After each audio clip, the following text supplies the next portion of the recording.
masyarakat kenal sosok Susi Pujiastuti. Ia salah satu menteri yang dicintai masyarakat Indonesia. Namanya sudah mengudara sama seperti keberhasilan dalam kepemimpinannya. Lahir di Pangandaran 15 Januari 1965. Ia merupakan putri dari Hadja Suwu Lasmina dan Ahmad Karlan. Sebenarnya kedua orang tua Susi Pujiastuti adalah orang Jawa Tengah. Akan tetapi diketahui bahwa mereka menetap di Pangandaran, Jawa Tengah, bahkan sudah 5 generasi. Keluarga Susi memiliki usaha di bidang peternakan. Mereka melakukan transaksi jual beli ratusan hewan ternak. Hewan tersebut datang dari Jawa Tengah dan diperdagangkan di Jawa Barat. Rupanya keluarga Susi bukan dari kalangan biasa. Sang kakek yaitu Haji Iren dikenal sebagai tuan tanah di daerahnya. Pada masa bersekolah SMA, Susi sangat aktif dalam berkegiatan. Salah satunya adalah aktivitasnya dalam gerakan golput. Ternyata keaktifannya tersebut justru menyita waktu sekolahnya. Sampai akhirnya ia keluar dari SMA pada kelas 2. Putus sekolah tidak membuat Susi menjadi malas dan menyerah. Setelah putus sekolah, Susi menjual perhiasannya dan mengumpulkan modal sebanyak 750.000 untuk menjadi pengepul ikan di Pangandaran pada tahun 1983. Bisnisnya berkembang hingga pada tahun 1996, Susi mendirikan pabrik pengolahan ikan PT Asi Pujiastuti Marine Produk dengan produk unggulan berupa lobster yang diberi merek Susi Brand. Bisnis pengolahan ikan ini pun meluas dengan pasar hingga ke Asia dan Amerika.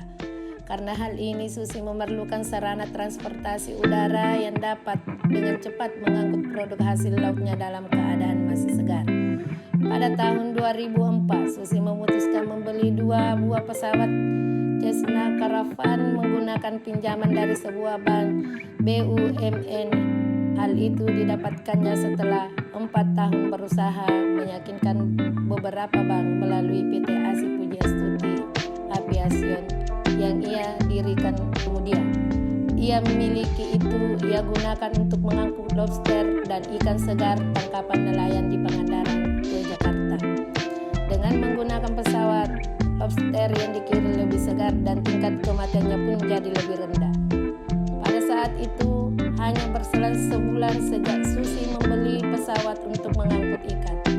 Tsunami menerjang Aceh, ribuan orang meninggal dunia dan hampir semua akses transportasi yang masuk ke Aceh terputus. Atas inisiatifnya sendiri, Susi meminjam pesawatnya untuk mengangkut bantuan selama 2 minggu. Namun, ketika Susi akan menarik kembali pesawatnya, banyak organisasi kemanusiaan yang ingin tetap memakai pesawatnya. Mereka bersedia menyewa pesawat Susi untuk mengirim bantuan ke Aceh. Dari sini Susi kemudian terpikir untuk secara serius terjun ke bisnis penerbangan. Sampai tahun 2012, perusahaan penerbangan milik Susi telah mengoperasikan setidaknya 50 pesawat berbagai tipe. Maka Susi Pujiastuti disebut sebagai contoh pengusaha sukses tanpa gelar sarjana.